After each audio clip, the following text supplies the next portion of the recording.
Mass burial para sa daan-daang namatay sa Cagayan de Oro. Ipinagpaliban muli. Mga bangkay pansamantalang inihilera muna sa open dump site sa lugar. Pangulong Aquino personal na nakiramay sa mga biktima ng bagyo. Tulong pinansyal ibinigay sa mga apektadong lokal na pamahalaan. Pinakamalaking barko ng Philippine Navy naglayag na pa Cagayan de Oro para ihatid ang mga donasyon, kabilang na ang higit 400 kabaong.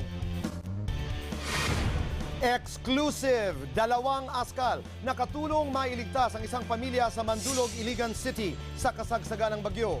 At Christine Reyes muling nanumbalik ang traumang dulot ni Undoy kasunod ng trahedya ni Sendong.